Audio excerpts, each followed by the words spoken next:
Hello दोस्तों, curious mathematician में आपका हार्दिक स्वागत है।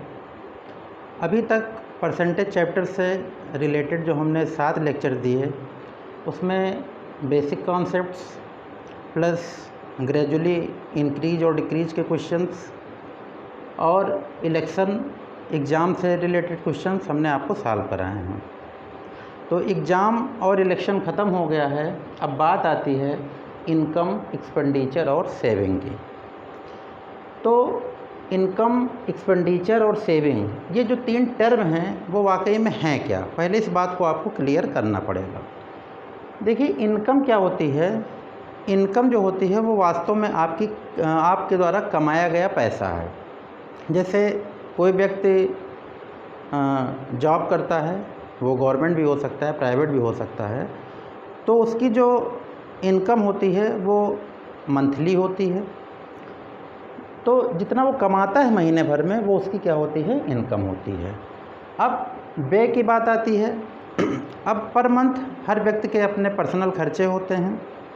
जैसे बच्चों के एजुकेशन पे आपको पैसा खर्च करना है, कपड़ों पे खर्च करना है, इसके अलावा आपको एंटरटेन में भी खर्च करना है, मतलब मनोरंजन में भी पैसा खर्च करना है, ठीक है। बिजली का बिल है, ठीक है, मोबाइल का आपको चार्ज देना होता है, ये सब खर्चे आपके हैं, ठीक है। तो यही आपका व्यय हो गया। अब आपकी जितनी हुई कमाई हुई, जो कमाया हुआ धन है, उसमें अगर हम उस खर्च को माइनस कर दें तो आपका बचत जो है वो निकल आता है। तो कहने का मतलब ये हुआ कि जो इनकम होता है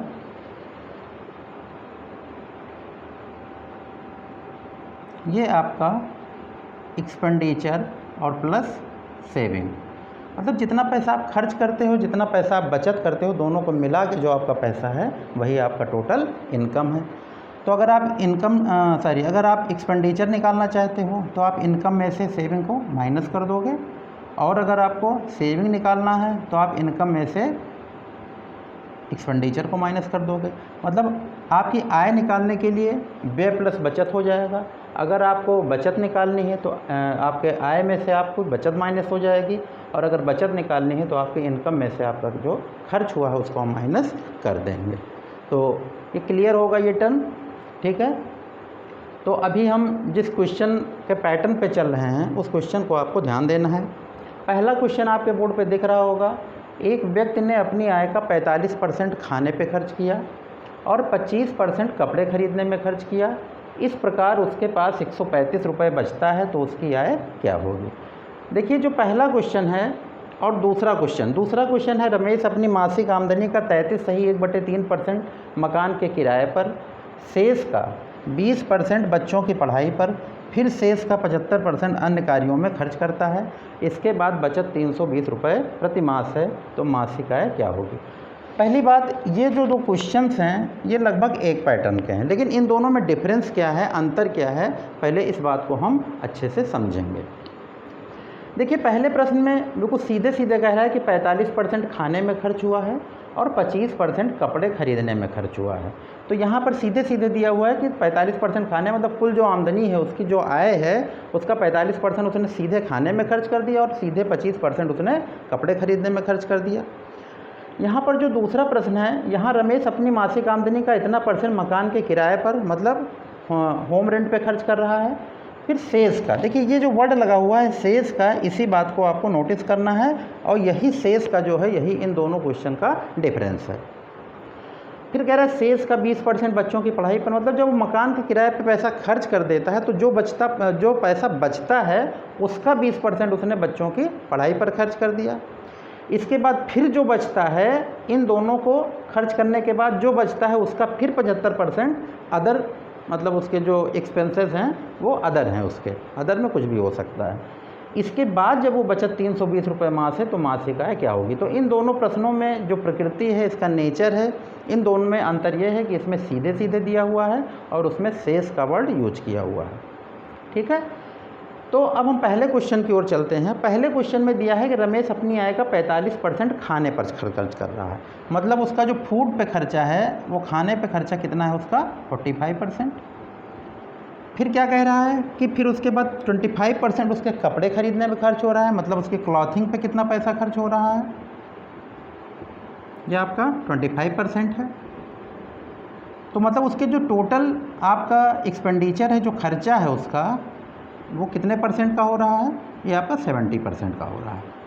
ठीक है, टोटल एक्सपेंड जो हो रहा है वो कितना हो रहा है, उसका टोटल परसेंटेज में कितना हो रहा है? 70% हो रहा है। अब चूँकि पिछले जितने लेक्चर्स हैं उसमें मैं एक ही बात की चर्चा बार बार करता हूँ कि जिसकी संख्या दी होती है उसका हम परसेंट सर्च करेंगे। यहाँ पर संख्या हम नोटिस करेंगे कि 135 रुपये जो बच रहा है वो क्या कर रहा है? वो बच रहा है, यानी बचता है। ठीक है, तो एक्सपेंड तो उसने 70% कर दिया। ठीक है, ये खर्च उसने किया 70%। क्लियर है, खर्च उसने 70% किया, तो इसका मतलब उसका बचत कितने परसेंट का होगा? उसका स्पेंड जो है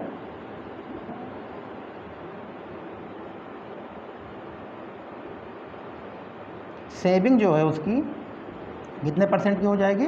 30% की हो जाएगी। यानी खर्चा उसने अगर 70% कर दिया तो सेविंग कितने परसेंट हो जाएगी उसकी? 30% हो जाएगी।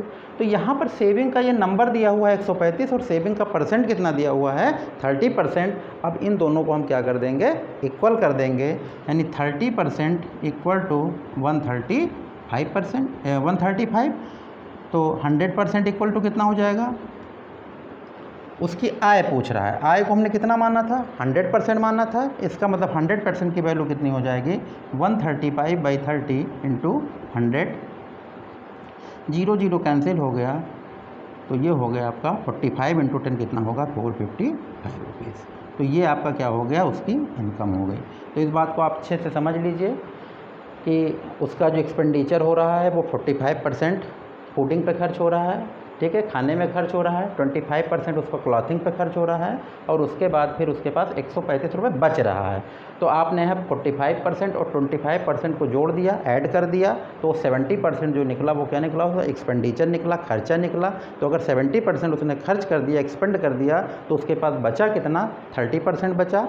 और 30% बचा है और संख्या में कितना बचा है उसका? 135। इस 35% को हमने 135 के इक्वल कर दिया। और चूँकि आय पूछ रहा है, आय का मतलब 100%, और 100% की वैल्यू हमने निकाल दी, तो वो हो गया आपका 450 रुपीज़ हो गया।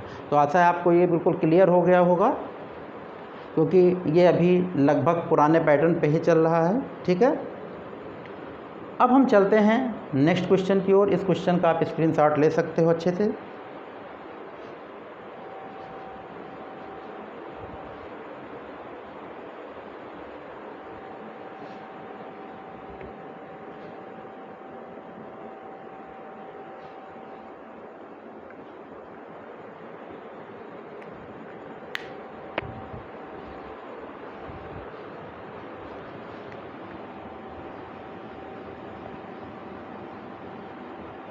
देखिए, अब हम पहले क्वेश्चन को इरेज कर रहे हैं।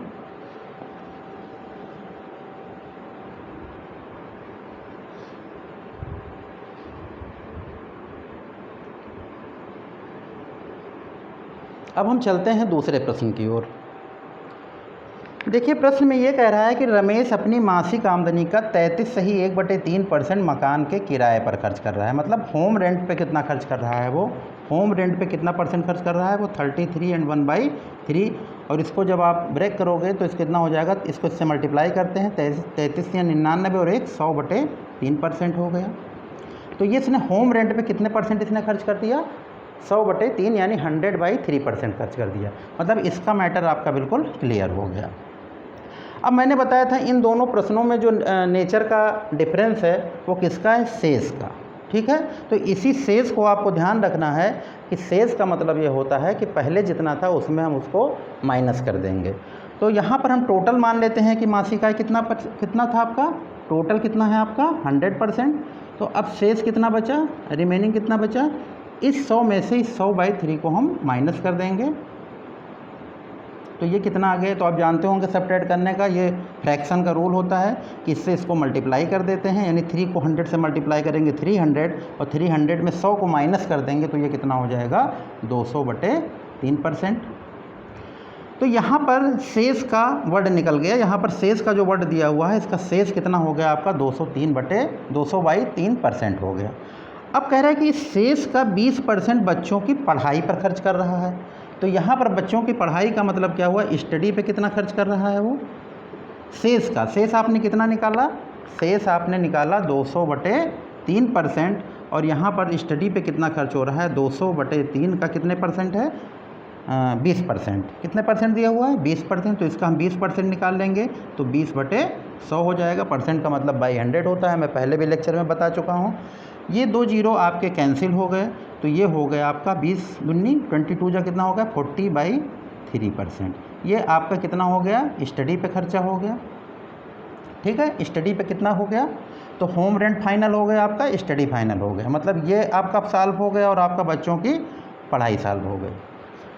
अब फिर कह रहा है फिर शेष का, देखिए शेष का वर्ड आया, तो शेष का मतलब कितना हुआ, इन दोनों को आपने जितना खर्चा कर दिया है।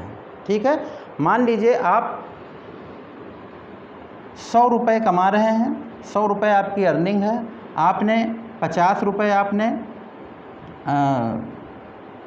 बैंक में जमा कर दिया, डिपॉजिट कर दिया, 30 आपने मान लीजिए कि स्टडी पे खर्च किया बच्चों के, तो 50 और 30 दोनों को जब खर्च कर देंगे तो 100 में से फिर माइनस करेंगे तो वो शेष बचेगा, यानी 50 में 30 हम ऐड कर देंगे, फिर 100 को माइनस करेंगे, तो इसका मतलब 20 जो है आपके अदर कार्यों में खर्चा हो रहा है। ठीक है, तो ऐसे ही इस क्वेश्चन में हाउस रेंट पे कितना खर्च हो गया, 100/3, और स्टडी पे कितना खर्चा हो गया, 40/3 खर्च हो गया। इसका मतलब इन दोनों का खर्चा कितना हो गया आपका टोटल, 100/3 और प्लस 40/3, तो ये आपका हो गया 140/3%। ठीक है, इन दोनों को मिला के हाउस, ये आपका क्या है, हाउस रेंट है, और ये क्या है, स्टडी मिला के आपका खर्चा हो गया 140/3%। अब कह रहे फिर शेष का, तो शेष का मतलब अब जो फिर 100 में बचेगा, तो 100 में कितना बचेगा आपका, 100 माइनस 140/3%, तो 3 को इससे मल्टीप्लाई करेंगे तो 300 हो जाएगा, और 300 में से 140 को माइनस करेंगे 160/3%। क्लियर है, तो ये आपका निकला शेष का। ध्यान से एक एक टर्म बिल्कुल समझते रहिए, तभी बिल्कुल अच्छे से क्लियर होगा। और मैथमेटिक्स में स्पीड बहुत ही आवश्यक है, इसलिए आप क्वेश्चन को पेन चलाते समय आगे का एक स्टेप सोचे रहा करिए। ठीक है, जैसे मैंने यहाँ पर 100/3 किया, तो 100 में से माइनस करना, तो आपके दिमाग में 200/3 होना चाहिए। ठीक है, फिर 200/3 का 20% कितना हो गया, 40/3 हो गया। ऐसे आप थोड़ा सा स्पीड बढ़ाएंगे तो ऐसे थोड़ा सा क्वेश्चन जो टिपिकल टाइप के हैं जिसमें कैलकुलेशन ज़्यादा है उसको आप आसानी से सॉल्व कर सकते हैं। तो यहाँ पर ये तीसरा जो कंडीशन है उसका ये शेष है, और फिर कह रहा है कि इस शेष का 75%, इस शेष का 75% मतलब आपका क्या हो गया, ये जो शेष बचा आपका 160/3 और इसका 75% यानी 75/100, ये किस पे खर्च कर रहा है, अन्य कार्यों में खर्च कर रहा है, मतलब इसका जो अदर आपके एक्सपेंडिचर हैं उस पर खर्च कर रहा है। तो यहाँ पे आप देख लिए 25 से काट दे रहे हैं, 25 या 75 और 25 को 100 काट दे रहे हैं, 3 से 3 कट गया, और आपका ये कितना हो गया 40, यानी आपका ये कितना हो गया 40% हो गया। ठीक है, तो क्लियर हो गया कि 40% किस पे खर्च किया उसने, अदर कार्यों पे खर्च किया। यहाँ पर हाउस रेंट और स्टडी मिला के कितना था आपका 140/3% था, 140/3% था। तो अब हाउस रेंट, स्टडी और अदर ये तीनों मिला के कितना हो गया आपका 140/3 और प्लस ये आपका अदर कितना है 40%। क्लियर है, हाउस रेंट और स्टडी एक एक स्टेप को अच्छे से समझिए, क्योंकि ये मान के चलिए कि हमेशा इजी क्वेश्चन ही नहीं, कुछ क्रिटिकल क्वेश्चन भी पूछे जाते हैं एग्जामिनेशन में, और इसके लिए आपको पूरा प्रिपेयर रहना है। थोड़ा सा स्पीड आपको बढ़ानी पड़ेगी, कैलकुलेशन आपको स्ट्रांग करना पड़ेगा। तो 143/3 और प्लस ये जो अदर में 40 खर्च हुआ है इसको फिर ऐड करेंगे, तो इसको इधर मल्टीप्लाई करेंगे 120 हो जाएगा, और 120 में 140 को आप मल्टीप्लाई करोगे तो 260/3% हो जाएगा। क्लियर है, तो ये तो खर्चा हुआ, ये तो खर्चा हुआ किस पे, हाउस रेंट पे, स्टडी पे, यानी ये जो पैसा खर्च हुआ ये तो ये हाउस रेंट और ये स्टडी का था, और ये किसका था आपका अदर का खर्चा था। अब ये तीनों मिला के कितना परसेंट खर्च हो गया आपका 260/3, और क्वेश्चन में पूछ रहा है कि टोटल कुल मासिक आय क्या होगी, और दिया क्या है, बचत दिया हुआ है, बचत की संख्या दी हुई है 320 रुपये, और बचत का परसेंट तो दिया नहीं है, तो आप खर्च का परसेंट दिया है तो उससे आप बचत का परसेंट निकाल सकते हो। तो बचत का परसेंट कितना होगा, ये सेविंग कितनी होगी आपकी, ये आप 100 में से 260/3 को आप माइनस कर दोगे तो 300 में से 260 गया 40/3%, ये आपकी सेविंग का परसेंट आया। तो सेविंग का परसेंट आपका कितना आया, 40/3%, और इसी को हम किसके बराबर कर देंगे, 320 के। तो 40/3% इक्वल टू कितना हो गया आपका 320, 0 से 0 आपका कैंसिल हो गया, तो ये हो गया 4 अट्ठे 32। तो यहाँ पर देखिए 1/3 बराबर 8 है, तो 1% बराबर क्या हो जाएगा, क्रॉस मल्टीप्लिकेशन हो जाएगा, 8 यहाँ कितना हो जाएगा आपका 24 रुपये हो जाएगा। 1% की वैल्यू कितनी आ गई आपके 24 रुपये। आपको मासिक आय टोटल निकालनी है, तो इसका मतलब आपको 100% की वैल्यू निकालनी है, तो ये आपका कितना हो जाएगा 2400 रुपये। तो यहाँ पर आप एक चीज़ ध्यान दे रहे होंगे कि जो क्वेश्चन जो है वो आपका इसमें मेन रोल जो है वो 100 से जोड़ने और 100 से घटाने का सिस्टम है। तो ये बेसिक जो बच्चे नहीं समझ रहे हैं तो ये बात ध्यान रखिएगा कि 100 में जब किसी नंबर को हम ऐड करते हैं, 100 में किसी नंबर को ऐड करते हैं तो क्या करते हैं, इसको इससे मल्टीप्लाई कर देते हैं और इसमें ऐड कर देते हैं। तो 3 को 100 से मल्टीप्लाई करेंगे 300, 300 में 10 जोड़ेंगे 310 और बटे 3, मतलब न्यूमरेटर जो है वो 310 हो जाएगा 310, और डिनोमिनेटर हर जो है वो 3 हो जाएगा। क्लियर है। तो आप इसी स्टेप पे क्वेश्चन को आपको लगाओगे। क्वेश्चन थोड़ा सा लेंदी है, लेकिन अगर आपकी स्पीड अच्छी है तो विदिन 1 मिनट आप इसको लगा सकते हो। सिर्फ जोड़ने की स्पीड आपकी अच्छी होनी चाहिए और घटाने की, यानी ऐड और सब्सट्रैक्शन आपका स्ट्रांग होना चाहिए। ठीक है। तो आप इस क्वेश्चन का स्क्रीनशॉट ले सकते हो। इसके बाद आपका ये स्टेप है, इसके बाद आपका ये स्टेप है, और इसके बाद आपका ये स्टेप है। ठीक है। तो क्वेश्चंस बहुत ज़्यादा परसेंटेज बहुत ज़्यादा ऐसा नहीं पूछा जाता है एग्ज़ाम में, सीधे सीधे फ्रैक्शन वाले नहीं रहते हैं मोस्टली जो आते हैं, इसलिए बहुत घबराने की ज़रूरत नहीं है। मैं थोड़ा सा टफ कैलकुलेशन इस वजह से लेके चल रहा हूँ ताकि आप थोड़ा सा अपना लेवल मेंटेन रखें। ठीक है। क्लियर है। तो अब मैं इस क्वेश्चन को इरेज करने जा रहा हूँ, आप इसका स्क्रीनशॉट ले सकते हैं। अब हम तीसरे प्रश्न की ओर चलते हैं।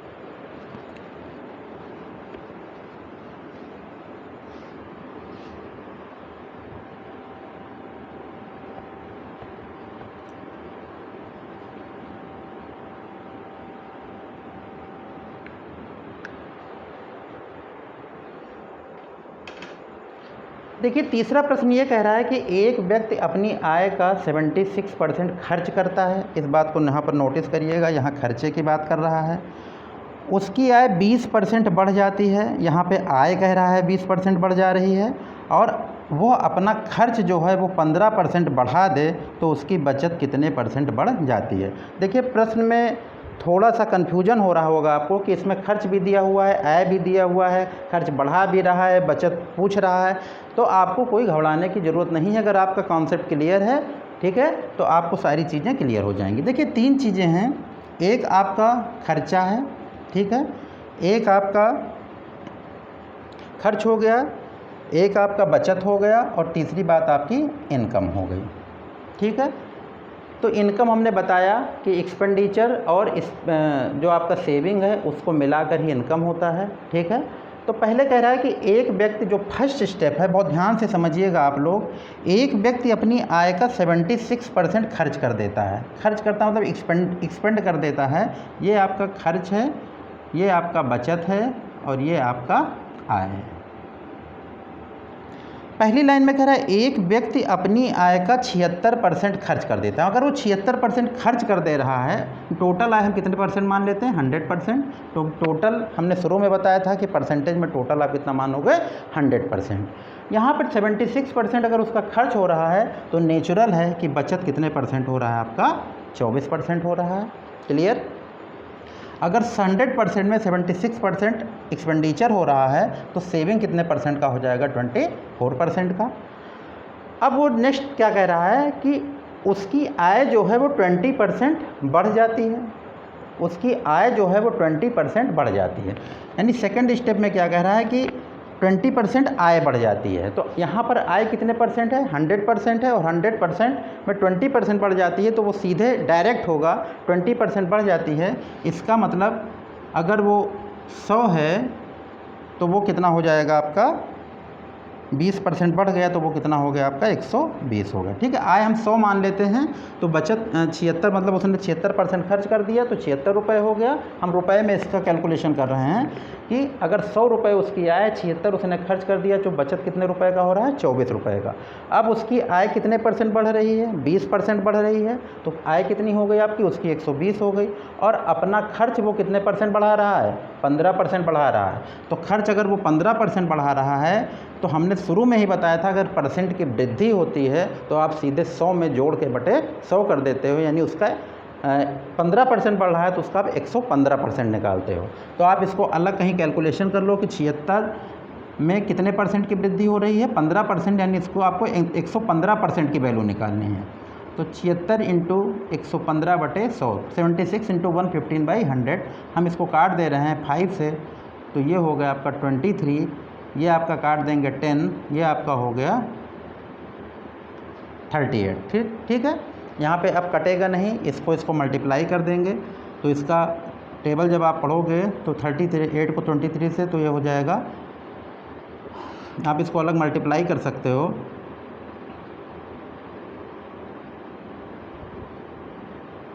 874/10। नीचे जब 10 100 इस फॉर्म में रहता है तो जितने जीरो रहते हैं उतने नंबर के पहले पॉइंट लग जाता है। इसका मतलब इसका कितना होगा 87 रुपये 40 पैसे। ध्यान दीजिएगा, जो आपने इसका बचत आपने जो खर्च 15% बढ़ाया है तो 76 को बढ़ाओगे तो आप कितना हो जाएगा ये 87 रुपये 40 पैसे। क्लियर। देखिए ऐसे ग्राफ बना के जब आप खर्च बचत आय को लगाओगे तभी क्वेश्चन आपके आसानी से लगेंगे। यानी आपका पहले आय कितनी थी 100 थी, फिर से समझिएगा 20% आय बढ़ रही है तो 120 हो गया। खर्च आपका 76 था, 15% बढ़ गया तो कितना हो गया आपका 87.40 हो गया, 87 रुपये 40 पैसे। तो मैंने शुरू में ही बता दिया है कि अगर सेविंग निकालना है, बचत निकालना है तो आय में से खर्च को माइनस कर दोगे, अगर खर्च निकालना है तो आय में से बचत को माइनस कर देंगे। तो सेकंड स्टेप पे अगर हमें बचत निकालनी है तो आप क्या करोगे 120 में से 87.40 को आप माइनस कर दोगे। तो अगर 120 में 87.40 को आप माइनस कर दोगे तो कितना हो जाएगा आप इसको देख सकते हो,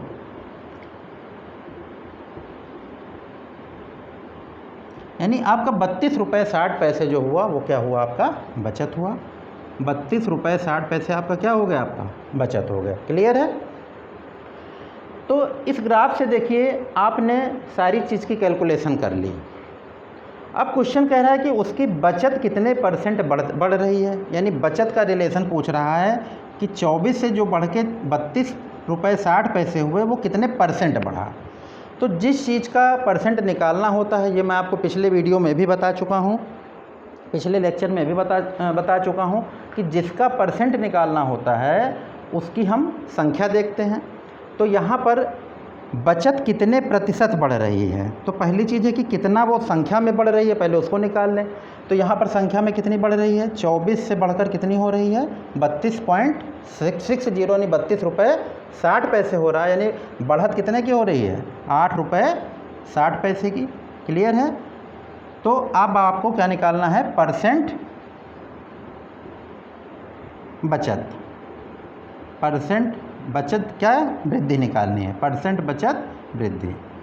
ठीक है, मतलब इंक्रीजमेंट ऑफ सेविंग % में आपको निकालनी है। तो कितनी बढ़ रही है संख्या में 8.60 अपान ये आपका कितना है, जो संख्या जहाँ से बढ़ रही हो उसको हम पहले रखेंगे 24 और इंटू 100, इसको आप सॉल्व कर लोगे तो देखिए पॉइंट यहाँ से हटेगा, 2 जीरो बढ़ेगा और 2 जीरो यहाँ से आपका कैंसिल हो जाएगा। इसको आप भाग दोगे तो देखिए 24 तियाँ 72 और ये आपका कितना हो गया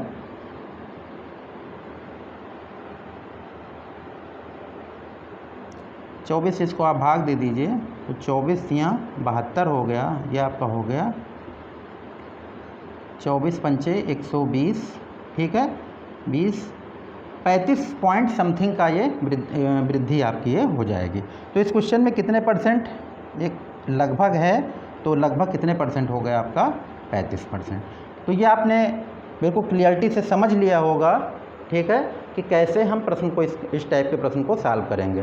तो खर्च बचत और आय का ऐसे ग्राफ बना के जो चीज़ें आपको पूछ रहा है उस प्रोसेस को आपको करना है। फिर से मैं समझा दे रहा हूँ कि मान लेते हैं टोटल आय 100 रुपये है और अपनी आय का 76% खर्च कर रहा है, मतलब 76 रुपये वो खर्च कर रहा है, तो इसका मतलब वो बचा कितने रुपए रहा है, 24 रुपये। अगले स्टेप में कह रहा है कि आय 20% बढ़ रही है, तो 20% का मतलब 120 रुपये हो रही है, और अपना खर्च वो 15% बढ़ा रहा है, तो 76 का हमने 115% निकाला तो कितना है, 87 रुपये 40 पैसे आया। और यहाँ से इस 120 आय है उसकी टोटल, और खर्च कितना है, 87 रुपये 40 पैसे, और इसके माध्यम से, इन दोनों के माध्यम से हमने बचत निकाल लिया, कितने, 32 रुपये 60 पैसे का निकाल लिया। ठीक है, तो अब बचत पहले 24 था, अब कितना है, 32 रुपये 60 पैसे, यानी बचत कितना वृद्धि हो रही है, 8 रुपये 60 पैसे की, और 8 रुपये 60 के माध्यम से हम उसका परसेंट निकाल लिया, 8 रुपये 60 पैसे को ऊपर रखा और नीचे पहली वाली संख्या को रखा, जिससे वो बढ़कर वृद्धि जिससे हो रही है, यानी 24 से वृद्धि हो रही है, तो यहाँ 24 रखा और इंटू 100 रखा, और लगभग ये 35 पॉइंट समथिंग ये आपकी वृद्धि आ गई। तो 35 लगभग 35% इसका आंसर होगा। ठीक है, अगर एग्जैक्ट पूछ रहा है तो आप आगे और निकाल सकते हो।